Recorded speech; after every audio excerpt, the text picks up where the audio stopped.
Hello student, સ્વાગત છે તમારું ગ્રેવિટી ઇન્સ્ટિટ્યૂટમાં. આજે આપણે ચેપ્ટર નંબર 1 જે સ્ટાર્ટ કર્યું હતું, class 6 NCERT Kutuhal curiosity the wonderful world of science, એનું આપણે પાર્ટ 3 આપણે જોવાના છીએ. ઠીક છે, પાર્ટ 3 જોવાના છે. આ બધું આપણે જોઈ લીધું હતું, કઈ રીતે ચેપ્ટરમાં શું શું આગળ આવશે, બધા ક્વેશ્ચન્સ અલગ અલગ આવ્યા હતા.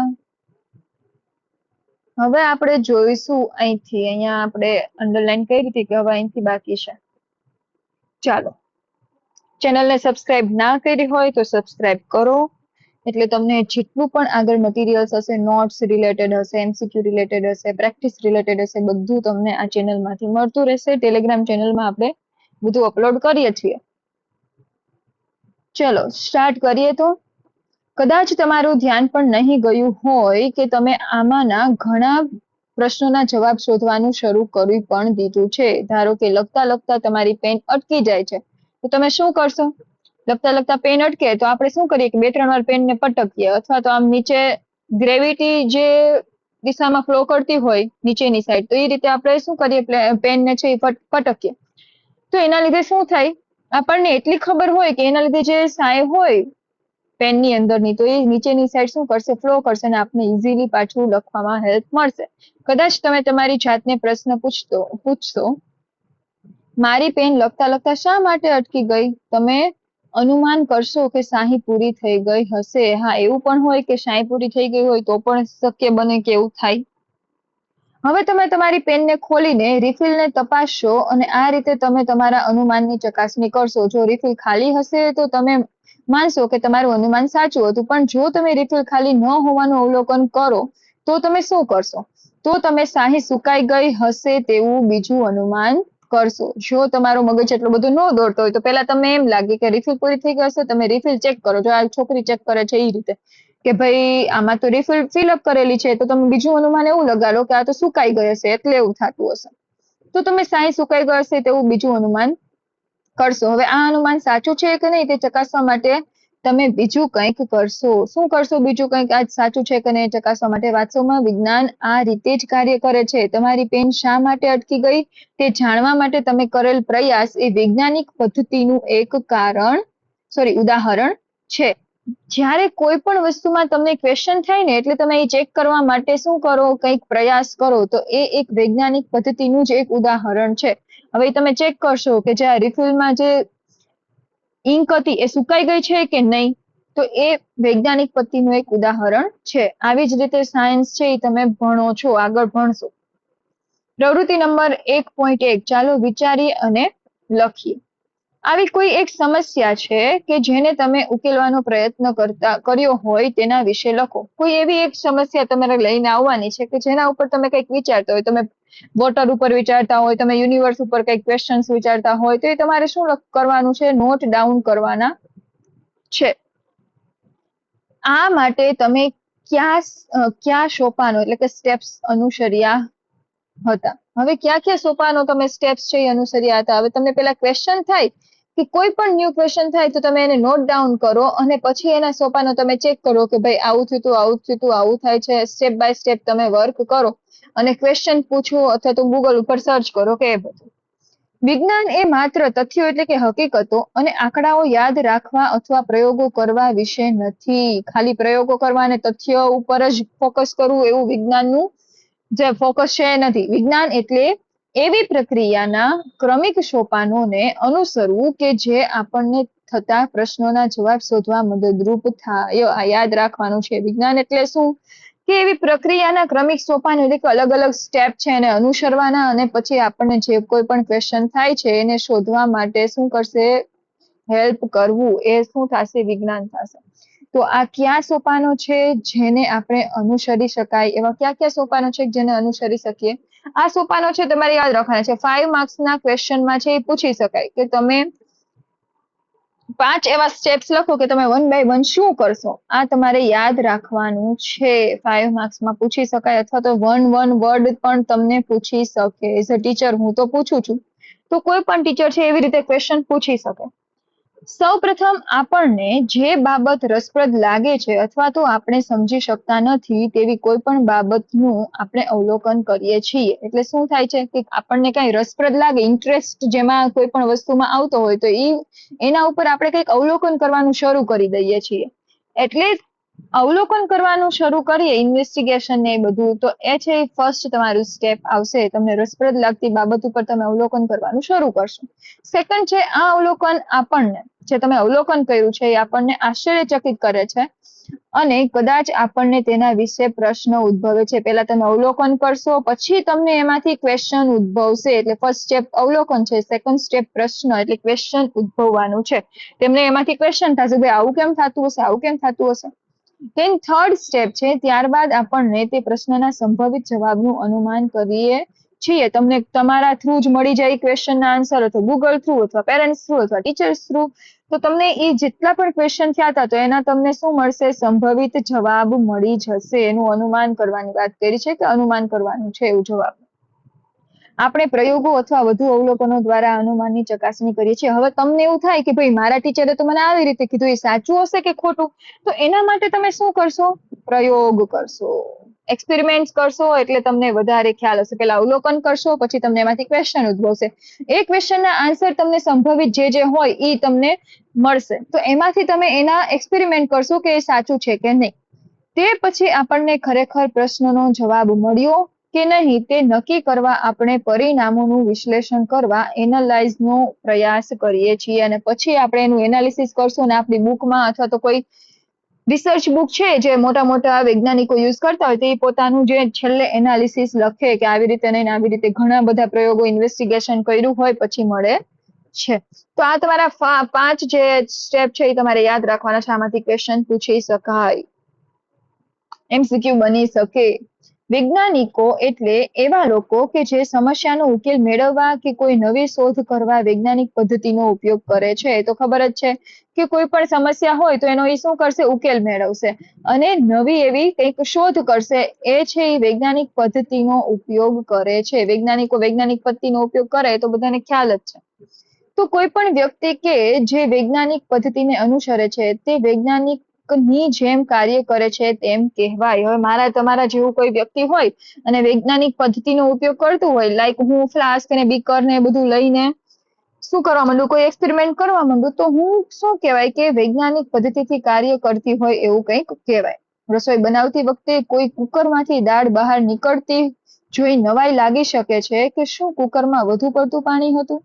તમને એવું નવાઈ લાગે કે ભાઈ કુકરમાંથી, જો આવી રીતે તમને પિક્ચર આપ્યું છે કે દાળ છે એ શું થાય, પ્રેશર કુકરમાં તમે મૂકી હોય અને બહાર જો આવી રીતે દાળ છે એ બહાર આવતી હોય તો બહાર નીકળતી હોય ત્યારે તમને એવું લાગે કે આ શું પાણીને લીધે થતું હશે? પણ નહીં, પ્રેશર જનરેટ થાય છે, ઉપરથી ટેમ્પરેચર હાઈ છે એટલે દાળ છે એ શું થાય, ઉભરો આવીને ઉપરની તરફ શું બહાર નીકળવાની કોશિશ કરે છે. ઓ માય ગોડ, બેટરી લો, કોશિશ કરે છે. ધેન એટલે પ્રેશર કુકરનું આવી રીતે રીઝન હોઈ શકે. તો એ જ તમને અહીંયા વાત કરી છે. ધેન સાયકલ સમારકામ કરનાર વિશે વિચારો. હવે આ જો ભાઈ છે એ સાયકલ સમારકામ કરે છે એટલે કે રિપેરિંગનું કામ કરે છે. જે શોધવાનો પ્રયાસ કરે છે કે ટાયરમાંથી હવા કેમ નીકળી ગઈ અથવા તો ક્યાંથી નીકળી ગઈ. હવે એ ગોતવું હોય કે ટાયરમાંથી તમે જાઓ ને ત્યારે એ બધું નોટિસ કરવાનું. જો કે બધાની આદત હોય કે બધા કરતા જ હોય, બોયઝ ને બધાને તો વધારે એવા ક્વેશ્ચન્સ થતા હોય આવી રીતે બધું રિપેરિંગમાં એમાં જતા હોય. એટલે તો એ જોજો કે કઈ રીતે અહીંયા જે પંચર થયું છે એ કેમ ગોતે. જયારે એ પાણીમાં છે ને પેલા એમાં હવા ભરશે થોડી અને પછી પાણીમાં મૂકશે, ધીરે ધીરે ધીરે ધીરે રાઉન્ડ આખું ફેરવતા જશે. એટલે જ્યાંથી હવા નીકળતી હશે ને એટલે શું થશે, બબલ્સ ક્રિએટ થશે. તો એને મળી જશે કે ભાઈ ટાયરમાંથી જે પંચર થયું છે આ જ જગ્યાએથી થયું છે. અથવા કોઈ ઇલેક્ટ્રિશિયન વિશે વિચારો કે જે શોધવાનો પ્રયાસ કરે છે કે વિદ્યુત બલ્બ શા માટે પ્રકાશિત થતો નથી. કોઈ ઇલેક્ટ્રિશિયન વિશે પણ વિચારવાની વાત કરી છે કે એના શું કામે વિદ્યુત બલ્બ છે એ પ્રકાશિત થતો નથી. એમાં પણ ફિલામેન્ટ છે એ ક્યાંક ઓગળી નથી ગયો ને, ફિલામેન્ટ ને એ બધું તમારે ક્લાસ 7માં આવશે. વિદ્યુત બલ્બ શા માટે જે આવી રીતે સ્વિચ છે એનું કઈ થયું છે કે પ્રકાશ નથી થતો, તો એને ખરાબી શું છે? સ્વિચમાં ખરાબી છે કે એનો જે તાર છે ફિલામેન્ટ છે એ ઓગળી ગયો છે કે શું છે? જ્યારે આપણે પ્રશ્નો પૂછીએ ને તો તેના જવાબ શોધવાના પ્રયાસ કરીએ છીએ ત્યારે આપણે બધા એક રીતે તો વૈજ્ઞાનિક જ છીએ. એટલે નવા નવા ક્વેશ્ચન થતા હોય, પ્રશ્ન પૂછીએ તો કંઈક જવાબ આપણને ગોતવાની ટ્રાય કરતા હોય કે કોઈક આપણને આનો જવાબ આપે, તો ત્યારે આપણે શું છીએ? વૈજ્ઞાનિક છીએ. પ્રવૃત્તિ તમને 1.2 આપી છે, ચાલો વિચારીએ અને લખીએ. રોજિંદા જીવનની કોઈ એક એવી પરિસ્થિતિનું વર્ણન કરો કે જ્યાં તમને લાગે છે કે કોઈ વ્યક્તિ વૈજ્ઞાનિક પદ્ધતિને અનુસરે છે. શું હવે તમને ખ્યાલ છે કે રોજિંદા જીવનમાં એવી ઘણી પરિસ્થિતિઓ છે જેમાં આપણે જાણે અજાણે વૈજ્ઞાનિક પદ્ધતિનો ઉપયોગ કરીએ છીએ. આપણે બધા એક હદ સુધી વૈજ્ઞાનિક પદ્ધતિનો ઉપયોગ કરીએ જ છીએ. ક્યાંક ને ક્યાંક તો આપણે વૈજ્ઞાનિક પદ્ધતિનો ઉપયોગ કરતા જ હોઈએ છીએ. પરંતુ વિજ્ઞાનનું શિક્ષણ આપણામાં મોટી સમસ્યાઓના સમાધાન અને બ્રહ્માંડના જે ગૂઢ રહસ્યો હોય, એટલે કે જે એકદમ હાર્ડ હોય શોધવા માટે, એવા રહસ્ય ઉકેલ મેળવવાની ક્ષમતામાં વધારો કરે છે. એટલે કે જે આપણે એવું લાગતું હોય કે આ શોધવું તો શક્ય નથી, તો એવું જે તમે જ્યારે અત્યારથી વિજ્ઞાન ભણશો એટલે તમને થોડું થોડું એ શું થશે? ઈઝી પડતું જશે. સારી રીતે વિજ્ઞાન શીખવા માટેની પહેલી અને સૌથી મહત્વની બાબત છે કે આપણે જિજ્ઞાસુ રહીએ. જિજ્ઞાસુ રહીએ એટલે કે આપણને થોડા ક્વેશ્ચન થવા જોઈએ, ઉત્સુકતા રહેવી જોઈએ કે ભાઈ આવા આવા ક્વેશ્ચન થાય, આ શું કામે થાય છે, એવું બધું થવું જોઈએ.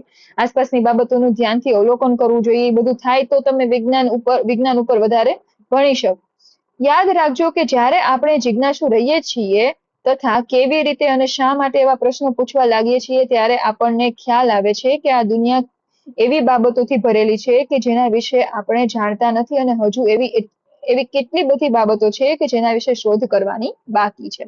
એટલે એવા ક્વેશ્ચન થશે એટલે તમને ખબર પડશે કે હજુ તો ઘણી બધી એવી શોધખોળ છે એ કરવાની બાકી છે અને તમને થોડું થોડું જ્ઞાન આવશે જેની શોધ થઈ ગઈ છે એના ઉપર.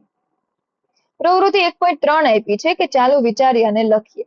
જો તમારે કોઈ વસ્તુ કે ઘટના વિશે શા માટે એવો કોઈ પ્રશ્ન પૂછવાનો હોય તો તમે શાના વિશે પૂછશો?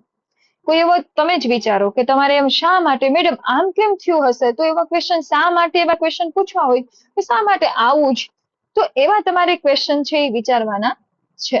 તમે તમારા પ્રશ્નનો જવાબ શોધવા કેવા પ્રયત્ન કરશો તે લખો. તમે શું શું કરશો? તમે તમારા પેરેન્ટ્સને, ટીચર્સને કહેશો, ભાઈ બહેનને કહેશો કોઈ, અથવા તો તમે કોઈ એવા એક્સપેરિમેન્ટ કરશો જે શક્ય હોય અને કરી શકાય એવા હોય એવું. વિજ્ઞાનમાં ભાગ્યે જ લોકો એકલા અતુલા કામ કરે છે. કોઈ એકલા વર્ક કરી શકે નહીં. એમાં શું હોય? ઓલવેઝ ટીમ જોઈએ. ટીમ વર્ક હોય તો બધાના અલગ અલગ માઇન્ડસેટ હોય, બધાને અલગ અલગ વસ્તુનું નોલેજ હોય, તો તમને વધારે ઈઝી પડે કોઈ વસ્તુને શોધખોળ કરવામાં. વિશ્વભરના વૈજ્ઞાનિકો મોટા જૂથોમાં સાથે મળીને કામ કરે છે. આથી જો તમે કોઈ જવાબ જાતે ન શોધી શકો તો તમારા મિત્રોની મદદ માંગજો. સાથે મળીને શોધખોળ કરવાનું હંમેશા વધુ મજેદાર હોય છે. એટલે અહીંયા કીધું છે કે તમારે શું કરવાનું? એક ટીમ બનીને વર્ક કરવાનું છે. એટલે તમે જે કોઈ પણ તમારા મનમાં ગૂંચવણ હોય તો ઇઝીલી સોલ્વ કરી શકો. અલબત્ત યાદ રાખો કે તમને તમારા બધા પ્રશ્નોના જવાબ ધોરણ 6 માં નહીં મળે. એટલે કે ધોરણ 6 જે સ્ટાન્ડર્ડ 6 માં તમે ભણો છો બધા, હવે સાયન્સ હજી તો તમે શરૂ કર્યું છે એટલે તમે એટલા બધા ક્વેશ્ચનના આન્સર અહીંયા જ મળી જાય એવું જરૂરી નથી. ચિંતા ન કરો. તમે આવનારા 5 વર્ષ અથવા તેનાથી પણ વધુ વર્ષો માટે વિજ્ઞાનની યાત્રા પર નીકળી પડ્યા છો. એટલે કે અત્યારે જે સ્ટાન્ડર્ડ 10 સુધીનું તો તમારે 5 વર્ષ છે એ સાયન્સ ભણવાનું જ છે. એટલે તમે નવા સફરમાં નીકળી ગયા છો સાયન્સ માટેના. જે રીતે બાળકો વરસાદની મજા માણે છે તેવી રીતે વિજ્ઞાન પણ એક મજાની શોધ યાત્રા જેવું છે. એટલે તમે જો એમાં ક્વેશ્ચન ને એવું બધું પૂછતા જાઓ એટલે તમે ઇન્ટરેસ્ટ રાખો એટલે તમને મજા જ આવે. વિજ્ઞાનની આ યાત્રાનો આનંદ માણો, શોધખોળ કરતા રહો અને બ્રહ્માંડના અદ્ભુત રહસ્યો વિશે વિચારવાનું અને પ્રશ્નો પૂછવાનું ક્યારેય ન છોડશો. એટલે કોઈ પણ તમને બ્રહ્માંડના ક્વેશ્ચન થાય તો એના ઉપર પ્રશ્ન પૂછવાનું ક્યારેય બંધ નથી કરવાનું, પૂછી રાખવાનું. તમારા પેરેન્ટ્સ હોય કે ગૂગલ હોય કે કોઈ પણ, અત્યારે તમને યુઝ કરતા આવડે છે ગૂગલનો સારી રીતે, સ્પીકર ઓન કરીને તમને જે ક્વેશ્ચન થાય છે તે તમે પૂછી શકો, માતા પિતાને પૂછી શકો અને અમે ટીચર્સ તો છીએ એને પૂછી શકો. એક સમજદાર વ્યક્તિ બનવા માટે તમારે શા માટે એવું પૂછનાર બનવું જરૂરી છે. કેમ કે તમે જ્યારે શા માટે પૂછશો ત્યારે તમને એનો આન્સર મળશે અને એ સમજદાર વ્યક્તિની નિશાની છે કે તમે પછી એ જ જ્ઞાન કોઈ થર્ડ પર્સનને આપી શકશો. શું તમે વિજ્ઞાનની આ રોમાંચક યાત્રા ઉપર જવા માટે તૈયાર છો? તો ચાલો યાત્રા શરૂ કરીએ. હવે યાત્રા શરૂ કરવાની વાત કરી છે કે હવે આપણે જે નેક્સ્ટ ચેપ્ટર થી સાચું સાયન્સ ભણવાની શરૂઆત કરશું. આ તો તમને ખાલી ઇન્ટ્રો આપ્યો તો કે આવી રીતે તમને સાયન્સમાં ઊંડા ઉતરી શકો અને આવા ક્વેશ્ચન્સ બધા થાય. તો અહીંયા આપણું જે ચેપ્ટર નંબર 1 છે એ ફિનિશ થાય છે પાર્ટ નંબર 3 માં.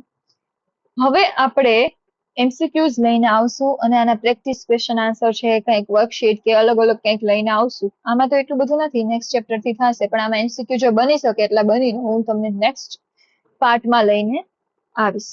પાર્ટ તો નહીં હોય પણ ખાલી એમસીક્યુ ફોર્મેશન હશે, કેમ કે પાર્ટ છે એ ખાલી આપણા ચેપ્ટર્સના જ આપણે રાખશું. એટલે આપણને એક તો સબસ્ક્રાઇબ કરી લેજો ચેનલને, અને ટેલિગ્રામમાં જે કંઈ પણ તમને વર્કશીટ કે કંઈ જોતું એ બધું મળી જશે, તો ત્યાં જઈને એમાં પણ જોઈન કરી લેજો ચેનલને. ઠીક છે.